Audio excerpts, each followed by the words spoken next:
그날은 정말 무서웠어요. 아이가 아팠는데 말이 안 통해서 병원에서 멍하니 서 있었죠. 그런데 한 간호사가 제 손을 잡았어요. 괜찮아요라고 말해줬죠.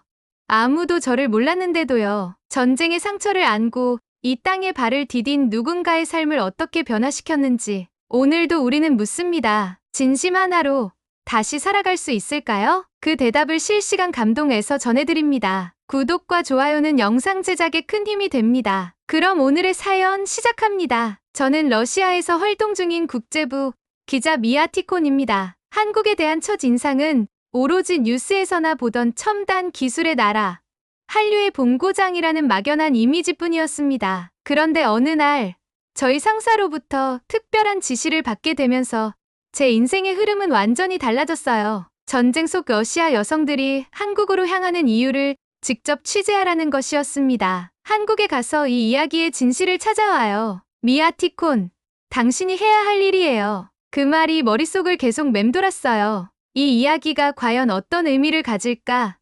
희망 이민의 문제일까? 아니면 더 깊은 무언가가 있을까? 몇 날 며칠을 고민했죠.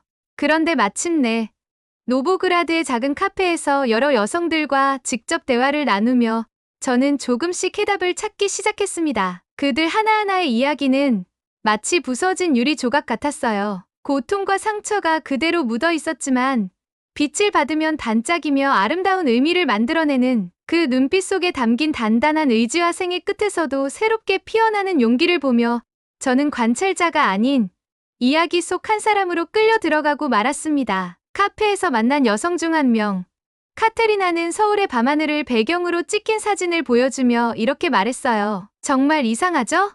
매일 방공호로 달려가던 삶을 살던 내가 이제는 저 불빛 아래에서 조용히 책을 읽고 싶은 꿈을 꿔요. 그 말에 저는 눈을 감고 상상했어요. 냉기 가득한 러시아의 밤을 지나 따뜻한 바람이 스치는 서울의 봄바람 속으로 그녀가 천천히 걸어가는 모습을요. 그 순간 저는 확신했어요. 이 이야기는 단지 전쟁과 이민에 관한 이야기가 아니라 상실과 희망, 절망 끝의 부활에 관한 인간적인 기록이라는 것을요. 그래서 저는 비행기에 몸을 실었습니다. 직접 보고, 듣고, 느껴야만 진실한 기록을 남길 수 있을 거라 믿었기 때문이에요. 부산에 도착하자마자 느낀 그 따뜻한 공기의 온도, 친절한 택시 기사님의 미소, 시장 골목마다 퍼지는 김치찌개 냄새, 거리마다 들려오는 웃음소리들, 모든 것이 낯설면서도 이상하리만치 익숙하게 느껴졌습니다. 그 따뜻함은 무너졌던 제 마음속 벽을 서서히 녹이고 있었어요. 부산에 도착한 후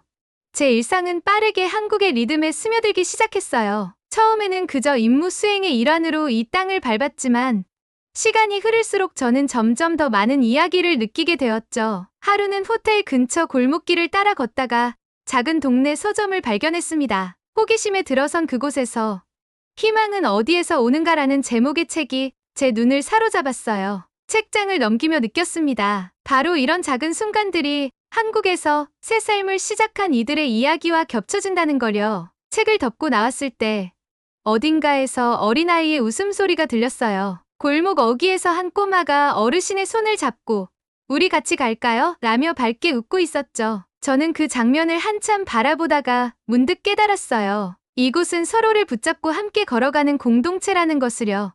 그날 밤 호텔 창가에 앉아 노트북을 켰습니다. 커서가 깜빡이는 흰 화면 위에 첫 문장을 써내려갔어요. 그녀들은 무너진 삶에서 도망치려는 것이 아니라 더 나은 세상을 만들기 위해 스스로 다시 일어나고 있었다. 저는 그 문장 하나로 모든 시작을 설명할 수 있다고 믿었습니다. 그리고 이 이야기를 통해 누군가가 아주 멀리서라도 희망을 느끼기를 바랐어요. 그날 이후 저는 매일같이 한국의 거리에서 희망이라는 단어를 새롭게 정의하게 되었어요. 정해진 취재 스케줄은 있었지만 저는 점점 더 계획보다는 마음이 끌리는 곳으로 발걸음을 옮기게 되었죠. 하루는 아침 일찍 부산의 한 바닷가를 찾았습니다. 겨울이 아직 완전히 물러가지 않은 이른 아침, 해안에는 몇몇 노부부가 조용히 산책을 하고 있었고 바닷바람 사이로 들려오는 파도 소리가 제 마음을 정화시켜 주었어요. 갑자기 한 노인이 제 옆에 앉아 바다를 가리키며 조용히 말했죠.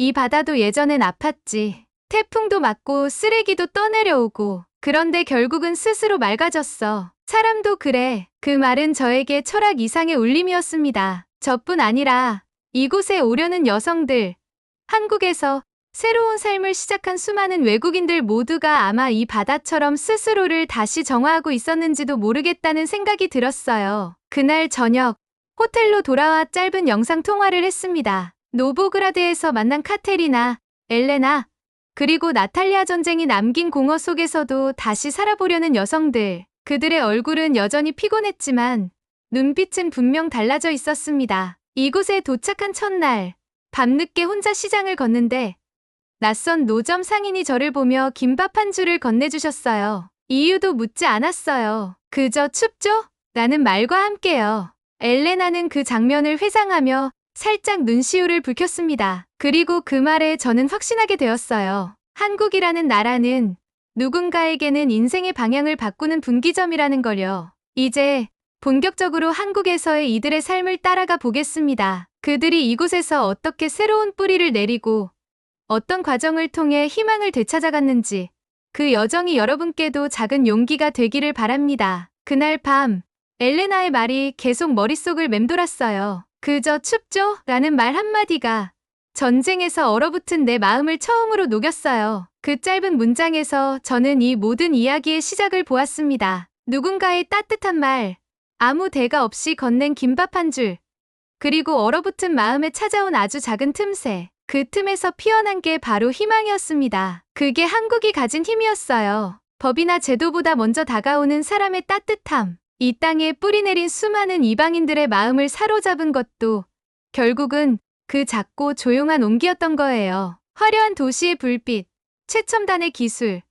그리고 글로벌한 문화보다도 더 강력한 설득력이었죠. 책상 위에 펼쳐놓은 노트를 다시 들춰봤습니다. 노보그라드에서 만난 여성들의 증언, 거리에서 들은 사람들의 웃음소리, 그리고 그 속에 담긴 마음들, 그 모든 게 하나의 이야기로 이어지기 시작했어요. 처음에는 단지 취재였어요. 러시아 여성들이 왜 한국으로 오는가?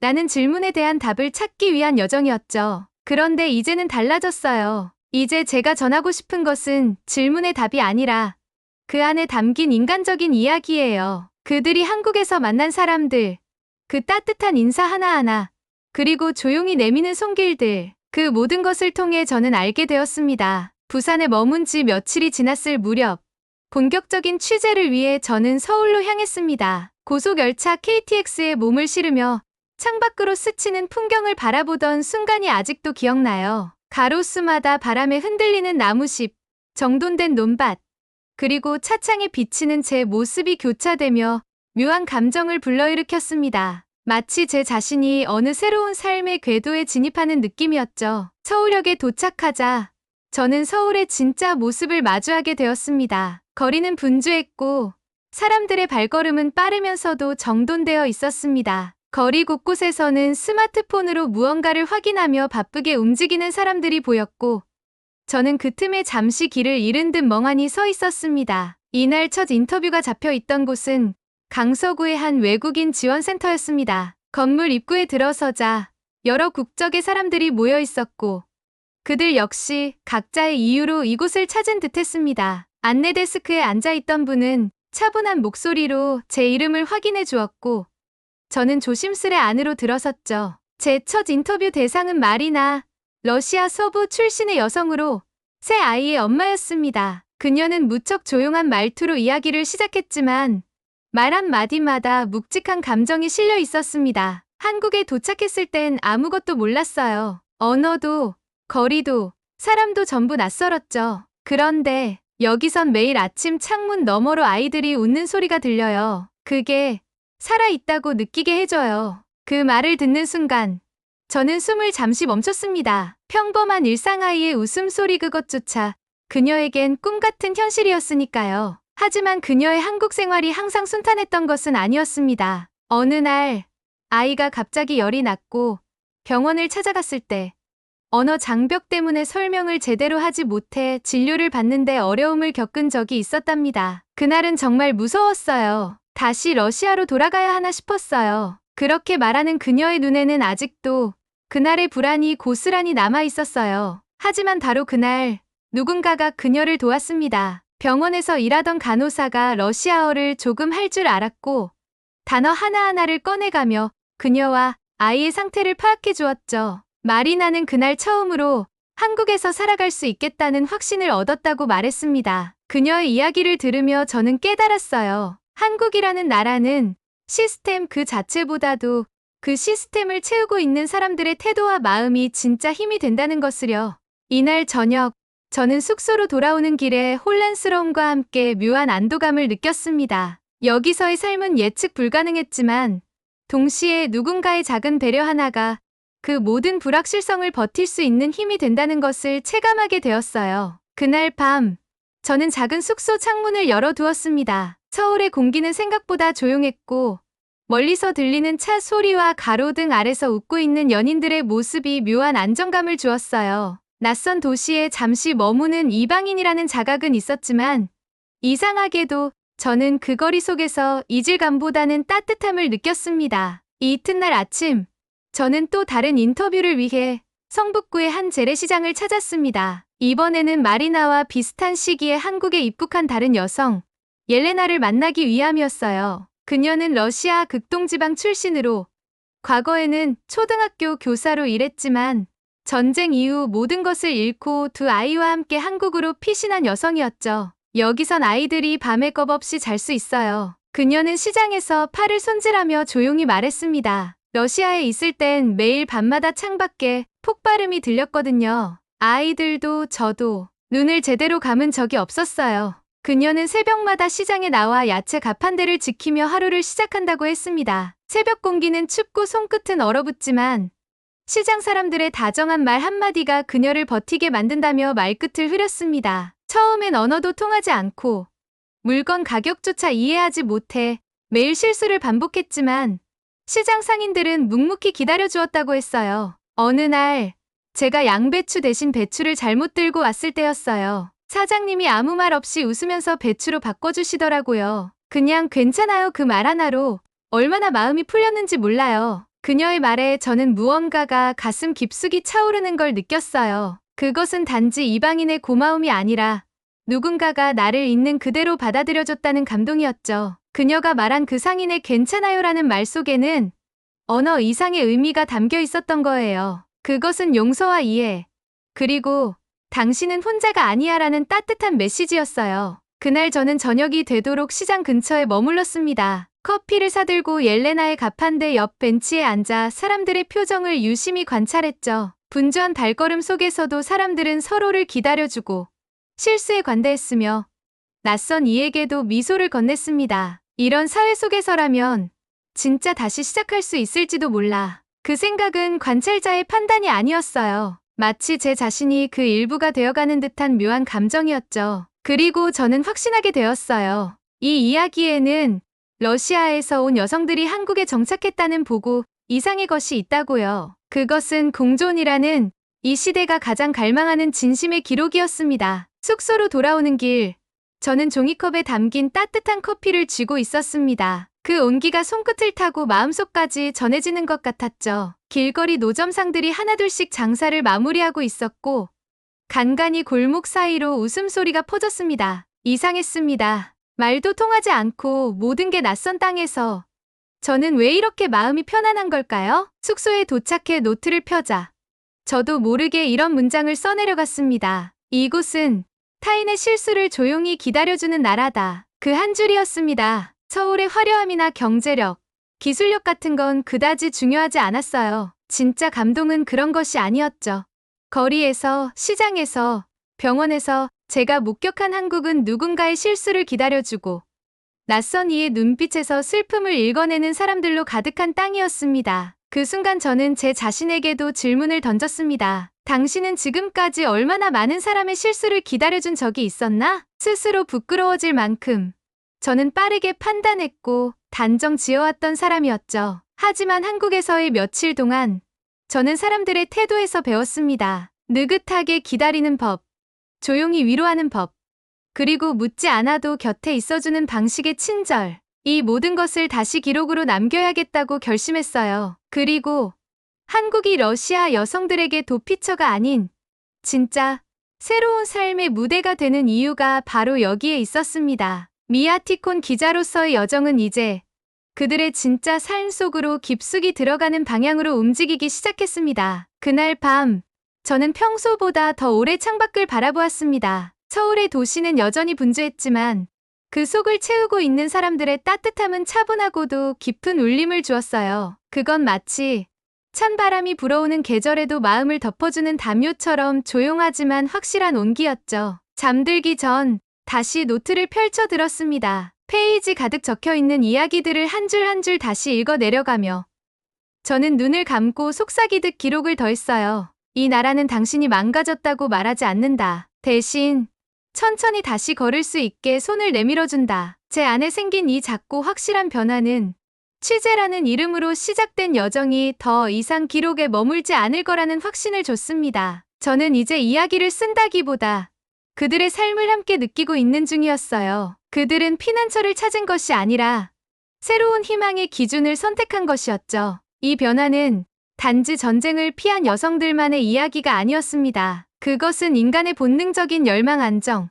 공감, 그리고 소속감을 향한 여정이기도 했습니다. 그리고 한국이라는 나라는 그 여정을 포근히 안아줄 준비가 되어 있었어요. 눈을 감으며 생각했습니다. 이제 진짜 이야기로 들어갈 시간이라고. 실망과 충돌, 그 안에서 다시 피어나는 믿음의 순간들을 이제 저는 그 진심을 마주할 준비가 되어 있었습니다. 그날 저는 늦은 밤까지 잠을 이루지 못했습니다. 거리에서 마주친 소소한 장면들이 머릿속을 떠나지 않았거든요. 손을 꼭 붙잡고 퇴근하는 부부, 따뜻한 오뎅 국물을 건네주는 노점상, 추운 밤마다 매번 같은 골목에서 자리 잡은 고양이에게 먹이를 챙겨주는 청년. 그 모든 작은 장면들이 제 마음을 계속 두드렸습니다. 이곳은 매일같이 사소한 기적들이 일어나는 곳이야. 그 생각에 이르자 저는 문득 제 마음속에 숨어있던 두려움을 마주하게 되었어요. 이런 따뜻한 순간들조차도 혹시 일시적인 감정에 불과한 건 아닐까? 지금 느끼는 감동은 단지 타국의 신선함 때문은 아닐까? 그러나 그 의심조차도 한국이라는 공간 안에서는 오래 머물 수 없었습니다. 그 이유는 간단했어요. 한국의 친절은 습관처럼 배인 삶의 방식이었기 때문입니다.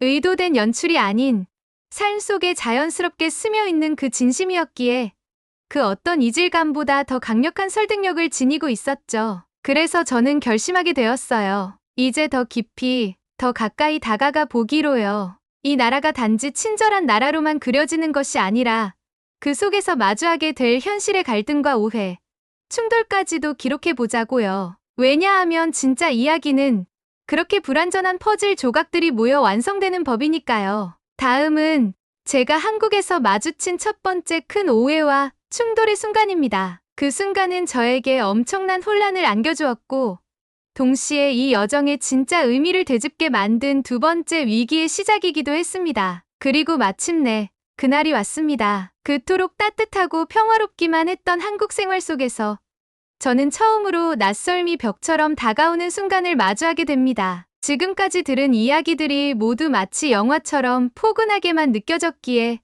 더더욱 그 충돌은 제게 커다란 충격으로 다가왔어요. 그날은 우연히 들른 어느 재래시장에서 벌어진 일이었습니다. 취재차 들렀던 상점에서 아주 사소한 오해가 생겼고 그것은 상인과 저 사이에 미묘한 긴장을 만들어냈습니다. 말이 제대로 통하지 않았고 표정과 억양, 미묘한 뉘앙스 하나하나가 전혀 다른 의미로 전달됐죠. 한순간에 제 머릿속은 혼란으로 가득 찼어요. 지금 이 사람 나를 의심하고 있는 건가? 방금 내가 무례한 말을 한 걸까? 그동안 내가 경험한 친절은 혹시 겉모습뿐이었나? 머릿속에서 수없이 많은 질문이 떠오르며 발걸음이 점점 무거워졌습니다. 그 순간 저는 깨달았어요. 아무리 좋은 나라, 따뜻한 사람이라 해도 문화의 간극은 때때로 예기치 않은 충돌을 낳을 수 있다는 것을요. 하지만 바로 그 오해의 순간에서 두 번째 반전이 시작되려 하고 있었습니다. 그 사건은 오히려 한국이라는 나라를 더 깊이 이해하는 계기가 되었고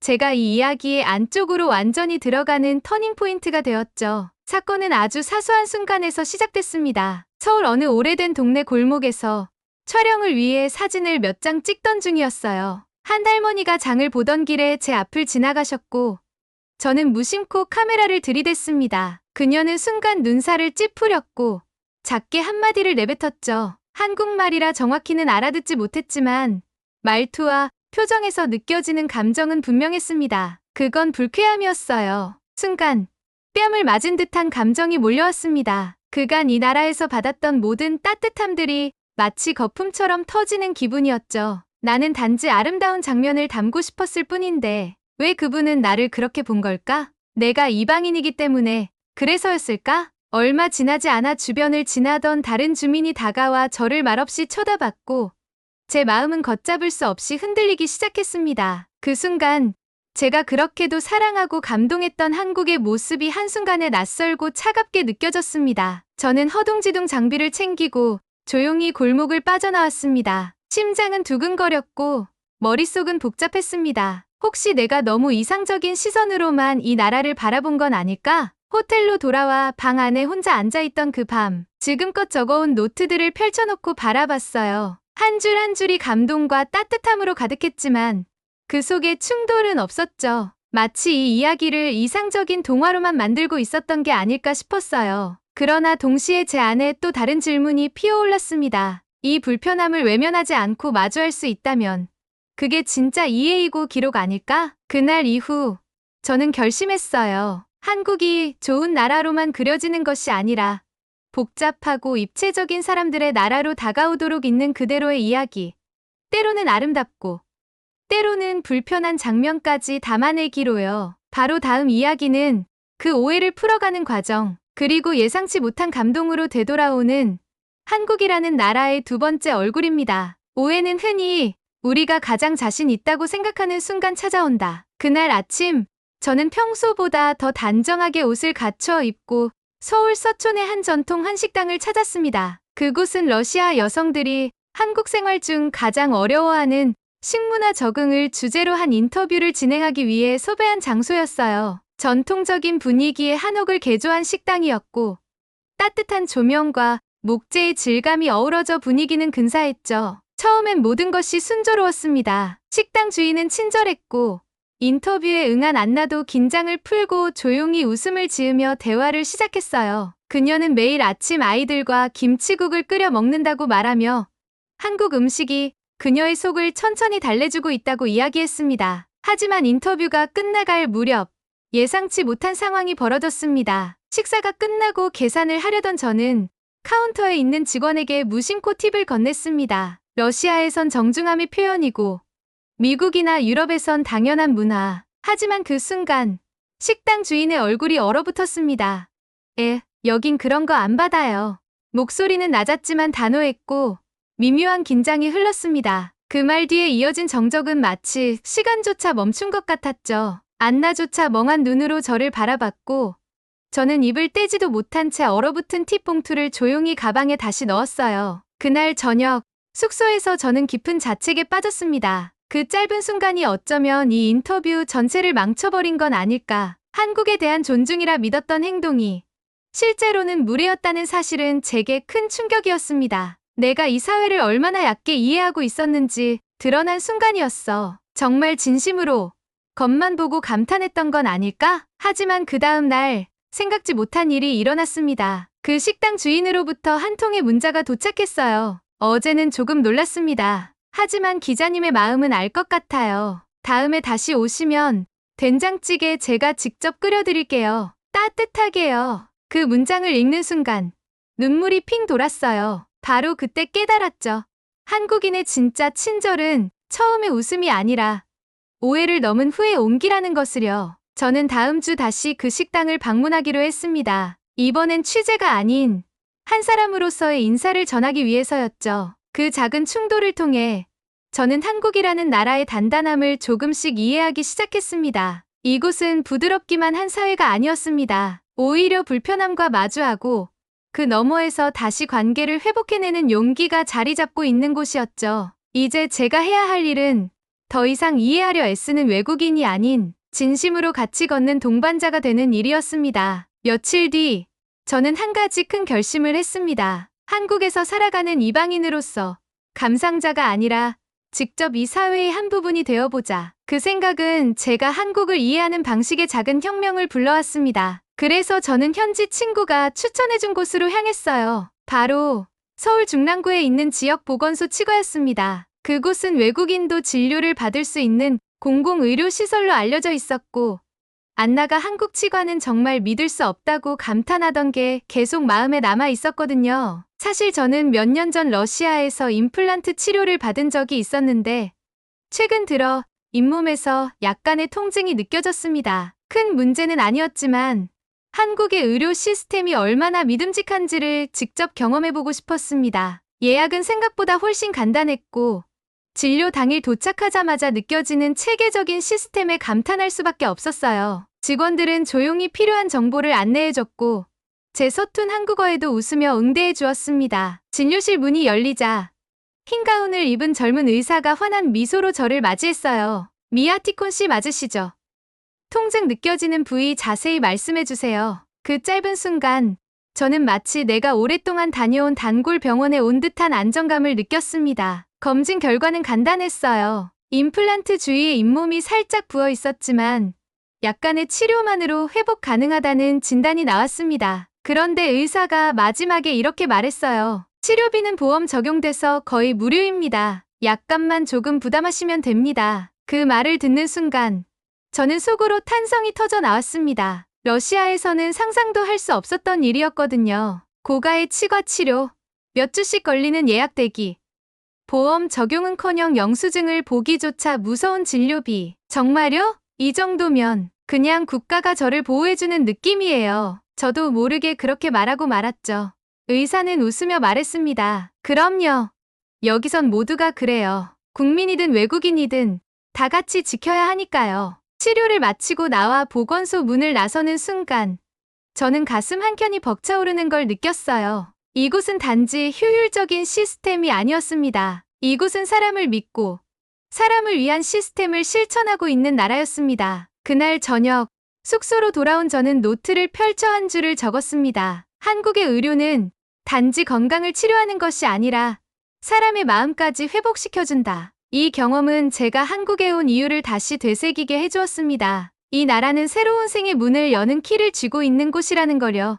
이제 저는 더 이상 타국을 바라보는 관찰자가 아니었습니다. 그날부터 한국은 제게 취재의 대상이 아니라 함께 숨쉬는 현실이 되었어요. 한국에서의 시간이 흐를수록 저는 점점 더 많은 작은 연결들을 느끼게 되었습니다. 그 연결들은 언제나 조용하고 특별한 설명도 없지만 사람의 마음을 움직이기엔 충분했죠. 그날은 흐린 오후였습니다. 한 외국인 커뮤니티를 통해 알게 된 현지 문화센터에서 전통 다도 체험 행사가 열린다는 소식을 듣고 조심스레 찾아갔어요. 저를 맞이한 건 미영이라는 조용하고 단아한 여성이었습니다. 그녀는 말수가 많지 않았지만 손짓과 눈빛만으로도 모든 것을 전달하는 사람이었어요. 방은 작고 소박했지만 구석구석 정성이 느껴졌습니다. 기와 지붕 아래 나무 테이블엔 작은 찻잔들이 줄지어 놓여 있었고 닭이를 닦는 손길 하나하나가 어쩐지 예의와 존중이라는 단어를 떠올리게 했어요. 차 한 잔에는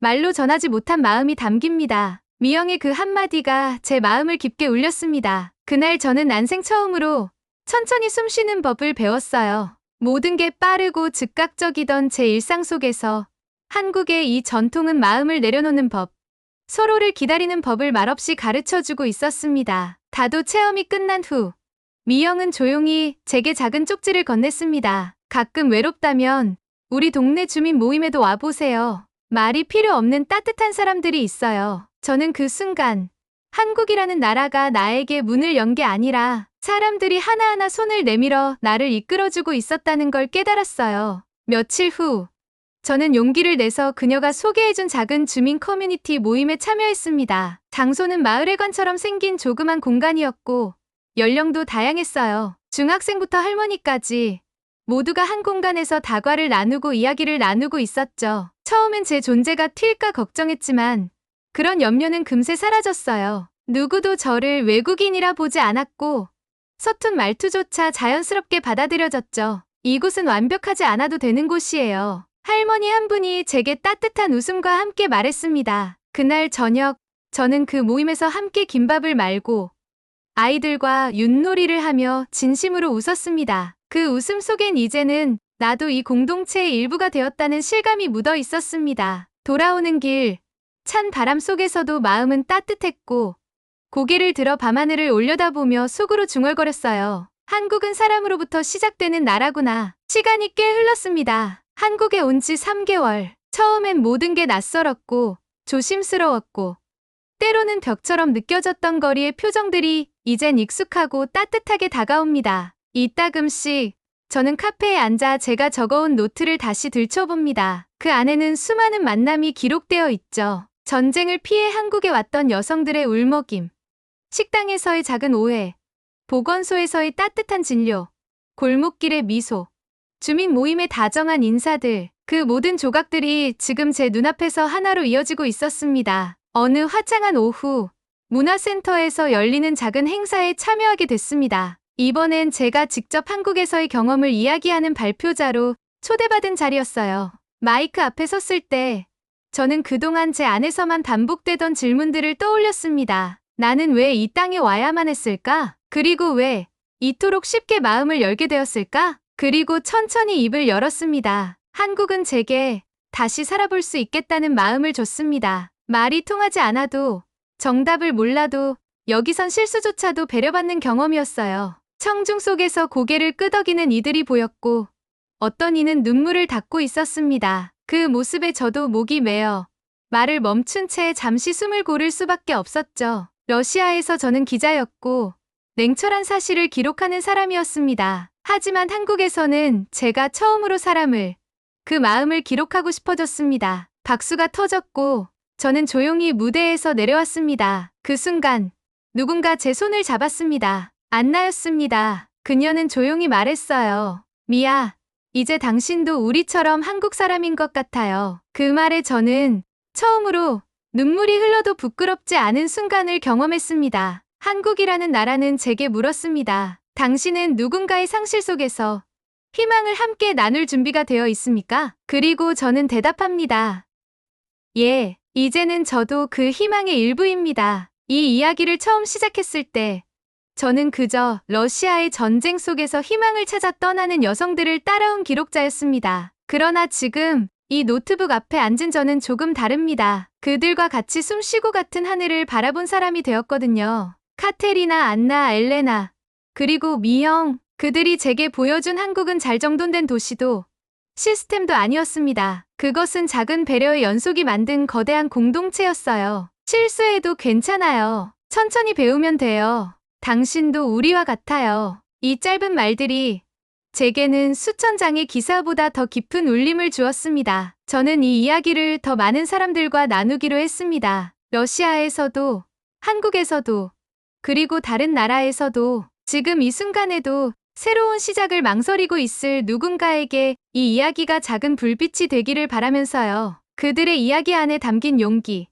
상실을 넘어선 사랑, 그리고 다시 살아보겠다는 마음은 국경을 초월한 가장 인간적인 이야기였습니다. 한국은 저에게 삶의 온도를 다시 알게 해준 곳입니다. 그리고 이 경험은 단 한 명이라도 더 따뜻한 세상으로 이끌 수 있다면 그 자체로 이미 충분한 가치라고 믿게 되었어요. 오늘의 사연, 여러분은 어떻게 들으셨나요? 전쟁과 상실 속에서 희망을 찾아 한국을 향해 걸어온 한 여성의 여정, 그리고 그 여정을 통해 그녀가 만난 건 화려한 도시보다 더 강한 한국인의 따뜻한 마음이었습니다. 낯선 이에게도 괜찮아요라고 말해주는 마음, 그것이 바로 우리가 너무도 자랑스러워해야 할 진짜 한국 아닐까요? 이 감동적인 이야기가 전 세계 사람들에게도 널리 퍼질 수 있도록 구독과 좋아요 부탁드립니다. 오늘도 시청해주셔서 감사합니다.